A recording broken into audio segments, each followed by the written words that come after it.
Describe this season one word, Cade. One word. I'd say resilient. Still fighting. We're still going, and no matter what happened the last couple of weeks, wins, losses, whatever it is, we're still battling and not giving up on this thing. So. What was kind of this week like? Obviously, losing the coach and then kind of having to refocus on the final 2 games of the season. Yeah, we all came together. It's a tough situation nobody wants to go through, right? But at the end of the day, we had to deal with it, and I'm glad that some teams in the past I've been around could fall apart easily on this. When a coach gets fired or someone leaves, and we're staying together and pushing through it, and I think it's only going to bring us even closer together and able to finish out this last part of the season. What have practices been like this week? It's been fun. There's been energy. Even in meetings, you walk into meetings and there's just a lot of good energy. And out of practice, Coach D and the whole staff has gotten us ready, and they've had that great energy just when we get on that field. What have you seen out of Utah State? What do you think is the biggest challenge that you face with their defense? Yeah, I'd say they got a good, front seven, good D-line, good linebackers that are explosive, quick. We know every week is a challenge, and this week especially, they got a good defensive front that we just got to be prepared for. So, What excites you about, hey, we're all in on Talon. This is back to his offense. He's not looking over his shoulder, and maybe some of the drama for you guys can just leave the building a little bit, and you guys can play some ball. Yeah, I think just Talon, having that shot and, being able to step up, and we all know what he's capable of, right? Like, we've all seen it, how he runs, how he throws, everything, and I'm excited to see him really take off this week and, show everyone what he's about. So. How's he been embracing kind of knowing that he's going to be in there the whole game? Yeah, I think he knows he's got that, that role now, and, I think he's ready to step up. His leadership, obviously, is great. His talent is awesome. He's got a group of guys that are willing to battle for him and, go out there and compete every snap when he's on that field. How good has this offensive line been this year, Cade? Talk radio, we've had everything to talk about except the line because there's all this other drama, and maybe that's how you guys like it, but you guys have been pretty damn good this year, huh? Yeah, I appreciate that, and I just think we got a group of guys that are willing to come in and work every day. It starts at center with whoever it is, Mason, Garrett, whoever's there, and they're leading the line, and we got young guys. They're not young anymore. They're in game 10 now, whatever it is, so 11. But they're stepping up now. They're comfortable in the roles, and we can only keep getting better from here. And I'm excited to see how we finish out. What did you see out of Ashton in practice this week? Not completely sure yet.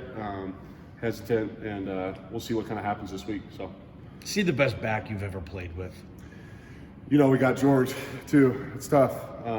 We got a group of great backs, and they all come in, and whatever reps they get, we can take advantage of them. So, Looking at the weather forecast, it might be a bit inclement in realms of rain or something. You guys haven't had one of those games. I know you probably did playing at Washington State when you had either snow or rain. How does it change the game if all of a sudden there's precipitation? Obviously the ball's going to be wet. That can be one thing. So that we practice that this week with the wet ball drills and, just taking care of that football as well with the skill positions. And that comes from us too up front, protecting our quarterbacks, creating holes for our running backs and lanes so they don't have to deal with that issue. But, we're ready for it, and we've all gone through it. I think we've all been a part of games like that, so we're ready. What do you see in that CJ Taylor? He's a young kid that could be walking into an opportunity now with Max down, and he's on the 2 deep. So what have you seen out of CJ? Yeah, this week's been big for him, just stepping up into that leadership role and that, that backup group. So this week it's just about kind of getting used to it, and, whether it's the cadence, communication, anything, just getting on the same page as the guys he's playing with, whether it's receivers or, the O-line. So I know he's young, but is there anything about his game that stands out to you? Yeah, he's, like you said, he's young. He's got a great arm, and he can run the ball well too. I've kind of seen that too. He's got some athleticism in him, and we're excited, and he'll be ready if he ever gets that opportunity. Cade, when you committed to Boise State, I'm sure this hasn't gone exactly as you would have envisioned. What has your time here been like? And talking with Riley, in his 6 years here, he has seen literally everything, multiple head coaches, COVID, he's been hurt, he's been healthy, but in your time here, how would you kind of sum it up? Yeah, I've had, these have been 2 of the best years of college for me personally. And, besides football, I've created some great relationships on and off the field. whether it's people, you know, academic-wise. I've done the internship like I've spoken about before, just things like that where I've created connections for life after football. And that's one thing. And just, you know, a lot of these guys I'm going to, you know, hang around for the rest of my life. And I, you know, plan on staying in Boise, and I'll get to see them a bunch and come back to games, whatever it is. And I'm just excited for relationships after this point. So. I kind of asked Riley the same question, but you know, the unknown is who the next head coach here is going to be. And I know that you won't get to play really for the next head coach probably, but if you were to give somebody advice on, you know, whether they were exploring the transfer portal and leaving or potentially staying here, what are the advantages of staying at Boise State in your eyes? Yeah, we have a great athletic director that's going to make the right decision at the end of the day. It's going to come down to his decision. We'll all back him. And, you know, whatever, you know, guys do, whatever happens, we're just worried right now about finishing, you know, this last part of the season. Then whatever happens after that, we'll see. But, you know, I'd love everyone to come back. That would be awesome. But at the end of the day, it's not always how it works out, and we'll just see what happens. So. What are your business goals? Do you have any? Like what you want to do? You're talking post-football here in Boise. I mean, do you have any idea what? Yeah. I want to get into firefighting. So that's one thing I've thought about. That's one of the few options. This guy's firefighting is definitely one of the options. And then if that doesn't happen, there's a lot of things I've thought of. I've kind of switched back and forth throughout college. Like at one point I was going to be like a counselor. That was one thing, like a high school counselor, because my mom does that. But firefighting is definitely the number one right now. I like the idea of like the selflessness and helping others and the physical aspect as well. Have you met Spencer Danielson's brother? Yes, of course. Yeah, I love that guy. He's great. He's kind of helped me out along the way. And if I have any questions, you know, I can go to him. It's been great.